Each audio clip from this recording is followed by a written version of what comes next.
It's Ashleigh from Sweet Dreams Bake Shop, and welcome to Vlogmas Day 24. I can't believe that it is almost the end of Vlogmas.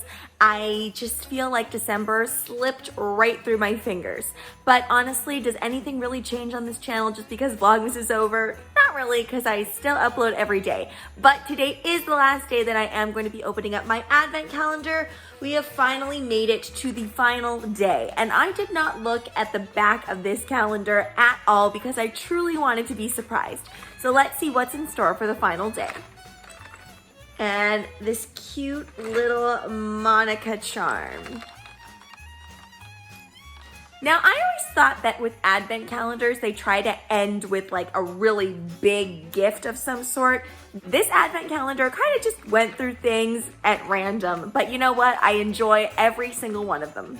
So today I thought I would just do a super kind of quick video. I know most of you guys are probably spending time with your family. Usually we have friends and family over and it's a really, really big event, but it was super low key this year. And the fact that I'm just home kind of talking to you guys is a little bit weird, but I am taking it into stride, as I'm sure a lot of you have taken all of the changes of 2020 into stride. All right, that's enough talking. Let's get into the video.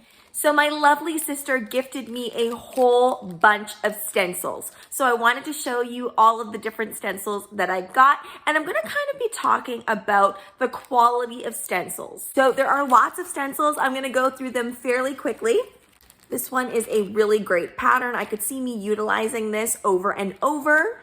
Again, something like this is great too, a leaf pattern. It's something that you're going to use on tons of things. I could especially see myself using it for things that are a little bit more boho. Stars are great. These are great for baby showers, and a lot of people like to have them on birthday cookies as well. Dots, big thing. And these are kind of more like bubbles. Balloons, this is one that I also find really useful. Birthdays, you're always going to knock it out of the park with this one. When I saw this one, I was really excited because I feel like when I do Paw Patrol cookies, for example, I don't necessarily always like having to make the character. So this is a really, really great way to kind of drive home the point of Paw Patrol without having to do the character. This is a great pattern. This is an awesome one to have. I have one that's really similar, but it's slightly different. And then some nice little florals here.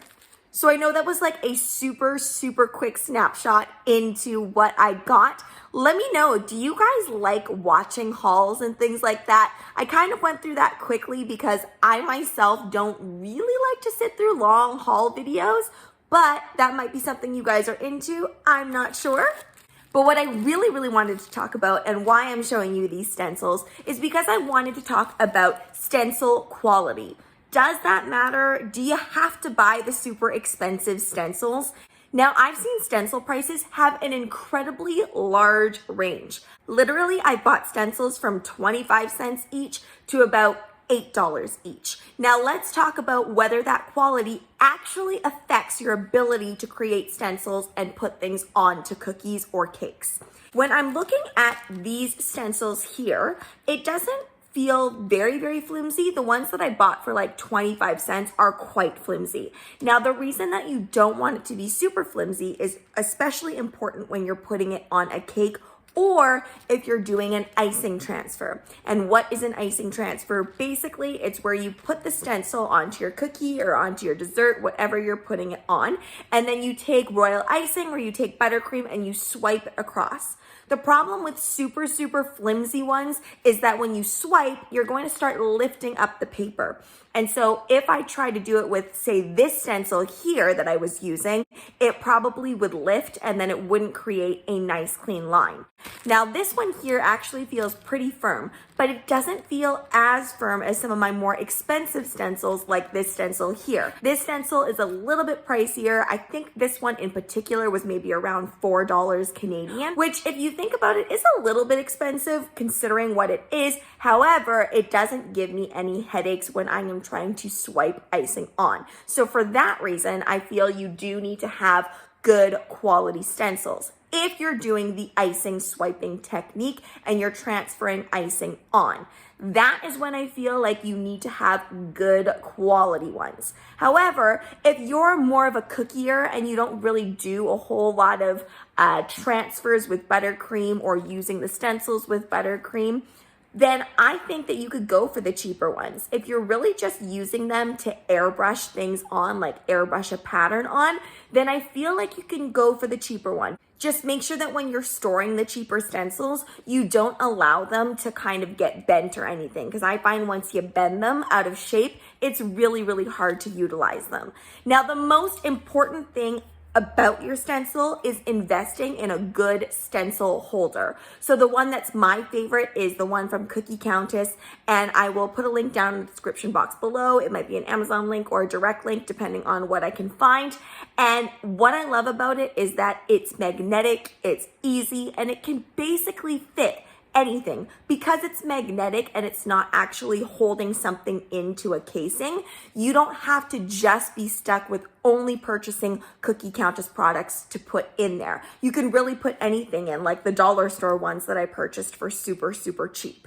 The other reason that sometimes stencils are a little bit more expensive is if they're like a multi-layered stencil. So if you're trying to do multiple colors with one stencil, then you might see, like, let's say you wanted to do a birthday candle stencil. It might have multiple layers so that you're able to make the candle wax part itself one color and the actual flame a different color. So in those instances as well, I think it's okay to invest a little bit more into those stencils. So in conclusion, if you're just using your stencils to do airbrushing, then I feel like you can go as cheap as you would like to go as long as you have a really good holder to keep that stencil in place. But if you're looking to do icing transfers or you're looking to swipe on your icing, I highly suggest that you go for one that's a little bit more of a better quality product, because that plastic has to be hard enough so that when you swipe, nothing lifts up at all and it stays in place. Thanks so much for watching, guys. Don't forget to like, share, and subscribe so you can be part of the Sweetie fam. Right now, I'm uploading daily, so make sure you hit that notification bell so you know when I upload. Also, be sure to comment, request, or ask a question.